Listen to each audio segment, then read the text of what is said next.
अस्सलामुअलैकुम। मोहम्मद अज़हर सिद्दीक अपने programme maths views के साथ हाज़िर खिदमत है। चीज़ें जहाँ बहुत तेज़ी से तब्दील हो रही हैं, कुछ अब मामला जो है ना वो हतमी मराहिल की तरफ दाखिल हो गए हुए हैं। नवाज़ शरीफ जो मामला तय करना चाहता था वो शायद अब हालात ऐसे नहीं हैं। इंटरनेशनल इस्टेब्लिशमेंट को साथ शामिल लेकर अगर कहें सऊदी अरब या कतर या यूएई इन सबको ऑन बोर्ड लेना चाहता है, लेकिन एक बात ज़हन में रखिएगा और मैं उसका बहुत कायल हूँ। कल जो कुछ भी साइफ़र केस में होना है वो मैं चले पहले वो जिक्र कर लेते हैं, बाकी फ़लस्तीन के अंदर हालात और सियासी मुहर्रकात क्या हैं वो आपके सामने रखते हैं। साइफ़र केस में ज़मानत की जो दरख्वास्त है उसकी समाअत जनाब जस्टिस आमिर फ़ारूक साहब जो chief justice Islamabad high court है वो करेंगे, और इसमें बड़ी दफ़ा बार बार मुतालबा मैं कर चुका हूँ, लेकिन हम उस तरह वो शायद बात सामने नहीं ला सके। हम सुप्रीम कोर्ट में तो लगे हुए हैं कि सीनियर जजेज़ को बैठकर सीनियर जजेज़ बेंचों की तश्कील करें, केस फिक्सेशन करें। सबसे मेन तो हाई कोर्ट्स है।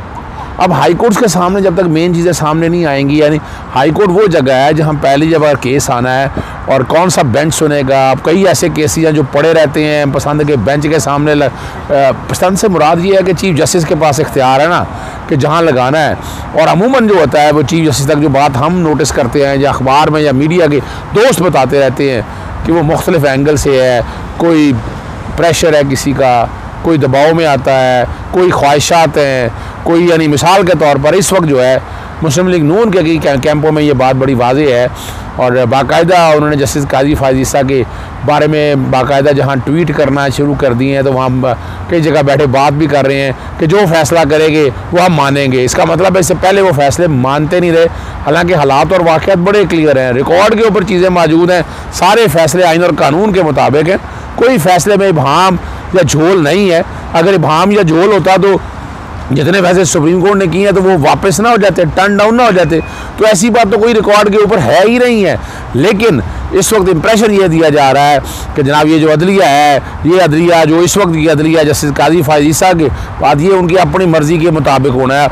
अब ये देखने वाली बात है कि ये अब नया एहतसाब कहा जा रहा है। कुछ लोग कहते हैं कि नया एहतसाब शुरू हो चुका हुआ है, कुछ लोग जो कह रहे हैं कि वो जजेस का नया एहतसाब हो रहा है। सुप्रीम कोर्ट के कुछ 6 जजेस के बारे में इस तरह की अफवाहें गर्दिश कर रही हैं। लाहौर हाई कोर्ट के गालिबन 5 के जजेस हैं, इस्लामाबाद हाई कोर्ट के 2 या 3 जजेस के बारे में आ रहा है कि वो वैसे अभी तक लाहौर हाई कोर्ट में तो हम देखते आ रहे हैं कि निगरान हुकूमतों के बारे में जब बाकी मामलात या पाकिस्तान तहरीक इंसाफ है वो 3-4 जजेस हैं जिनके पास ये मामलात लगते हैं, और जल्द जो रिज़ल्ट सामने है वो आप लोगों के सामने मौजूद है। और ये बातें मैं नहीं कह रहा, ये मुस्लिम लीग नून के कैंपों में ये बात बड़ी वाज़ेह तौर पर हो रही है कि उन्होंने बैठकर ये इन बातों को इस तरह से, या उनके पास इन्फॉर्मेशन है या तयशुदा बातें हैं, कोई शक्ल भी आप देख सकते हैं कि जो चीज़ें इस सिमत में लेकर जाएंगी, जिनका मकसद आप समझ सकते हैं कि हालात और वाक़यात क्या हैं। दूसरी बात ध्यान में रखना है कि सुबह साइफ़र का केस लगा हुआ है, साइफ़र ज़मानत का केस लगा हुआ है, सीधा सीधा केस है। यह तो वैसे मुकदमा काबिल ख़राज है। ज़मानत में अभी तक जितना डिले कर लिया तो सवाल उठते हैं कि इतनी बातें हुई हैं, अब तक इतनी बातें हुई हैं। तो शखाना का केस जिस तरह डिले किया गया जस्टिस आमिर फ़ारूक साहब के बारे में, ये भी सिर्फ समाज जो ज़मानत की दरख्वास्त ये इन चैम्बर होनी है, बाहर होनी है, यानी ये सिर्फ इसी बुनियाद के ऊपर आप इसको इल्तवा में शिकार रहे हैं। तो अब आगे क्या होना है कि जनाब ये मैं आपको इन एडवांस बता देता हूँ। ये कहा जाएगा कि जनाब इसका ट्रायल तो शुरू हो गया हुआ है जी।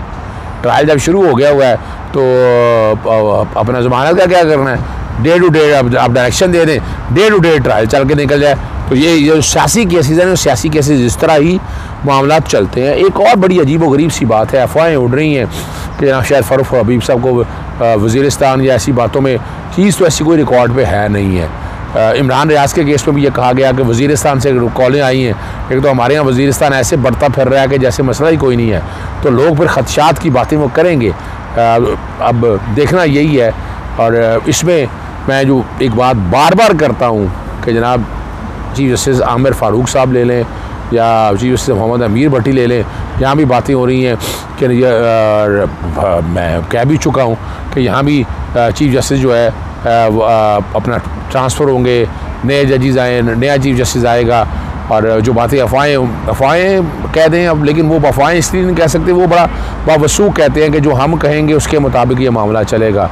तो अगर ये कुछ होना है, इस तरीके से अगर होना है, तो फिर सवाल तो उठेंगे ना। फिर लॉयर्स मूवमेंट के बारे में 2 एजेंडे बड़ी वाज़ेह तौर पर थे। एक तो ये था नंबर 1 के ऊपर कि जनाब जो चीफ जस्टिस साहब हैं, जो एक बात बड़ा वाज़ेह तौर पर आता कि जनरल परवेज़ मुशर्रफ को उतारने का था, नंबर 1। और नंबर 2 जो है वो ये था कि जजेस अपनी मर्ज़ी के भर्ती होने हैं। तो ये बातें नॉर्मली जो हैं हम देखते आए हैं, और ये नॉर्मल सारी बातें रिकॉर्ड के ऊपर चली आ रही हैं। आने वाले दिनों के अंदर ये चीज़ें आप देखेंगे, आपको अंदाज़ा हो जाएगा कि ये किस सिमत में जा रही हैं चीज़ें इनका। और जो बातें कही जा रही हैं, क्या वो हालात और वाक़यात सच साबित नहीं हो गए? क्या वो चीज़ें उस सिमत के अंदर नज़र नहीं आ गई हैं? ये आने वाले दिनों में आपके साथ बहुत चीज़ें क्लियर हो जाएंगी। साइबर के केस में अगर ज़मानत बहस कर दी उन्होंने इमरान खान साहब के हवाले से, और सरकारी वकील डिले करने की कोशिश करेंगे, वो चाहेंगे मामला लटके, और अल्टीमेटली जो है जस्टिस आमिर फारूक साहब के बाद मामला आएगा। अब मामला आगे की तरफ चलने हैं और नताइज आप लोगों के सामने आ जाएंगे।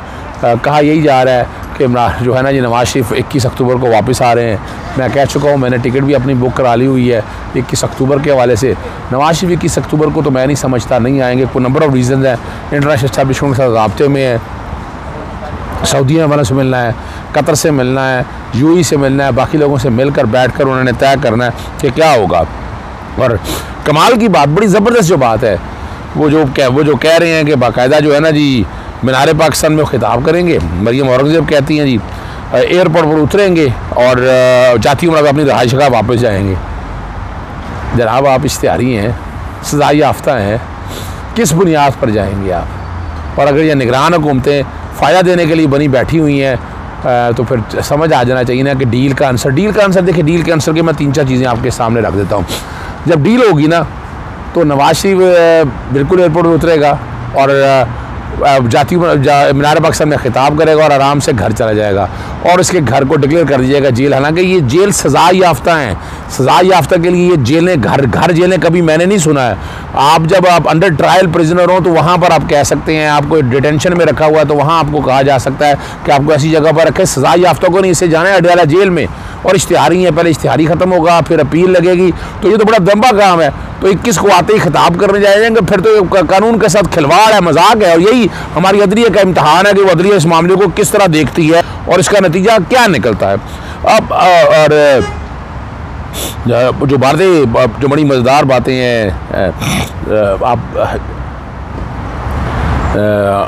हाँ एक बात और मैं रहेगी, बात करने वाली बड़ी ज़रूरी है, वो है जो है ना कौमी असम्बली जो साबिक़ सूबे सदार या सादक, जिन्होंने टांगें कांपना और पता नहीं क्या क्या बातें जनरल बाजवा साहब असम्बली में कही थी, और उन्होंने कह दिया कि जनवरी या फरवरी में इलेक्शन होंगे। ये इलेक्शन अब इन्होंने कराने हैं, ये यानी ये बैठकर फैसला करेंगे। तो ये तो जवाब इलेक्शन कमीशन देना, सवाल है इलेक्शन कमीशन से। ये कौन होते हैं ये बैठकर आते हुए जनवरी या फरवरी में? आप कह रहे हैं कि जनवरी के आखिरी हफ्ते में होंगे, और ये बैठे कह रहे हैं फरवरी में होंगे। इलेक्शन कमीशन से आप क्या नोटिस लेंगे इनका? इनको बुलाएंगे, इनसे पूछेंगे ये किस बुनियाद के ऊपर ये बता रहे हैं कि इलेक्शन फलां टाइम की, और वो बड़ा खुल के कह रहे हैं, साथ उनका कहना भी है कि बिलावल भुट्टो को भी बुलाएंगे तकरीब के हवाले से, और वो वहाँ पर आएंगे और आकर मामला जो है ना वज़ाहत के साथ सामने आ सकेंगे। नैब के एहतसाब का वो मजाक ही है, मैं नहीं बात करना चाह रहा। इश्तिहार दिया उन्होंने कि जनाब वो ब्रिगेडियर की सतह पर अफसर भर्ती किए जाएंगे, करप्ट अनासर के खिलाफ कार्रवाइयाँ तेज़ी की जाएगी, माहिरीन की खिदमात। ये पिछले 1999 से यही तो हो रहा है। इमरान खान के दौर में सारा कुछ कह के तो आपने मिट्टी में फेंक दिया। अब क्या कौन से एहतसाब की बातें की जा रही हैं? कौन एहतसाब करेगा?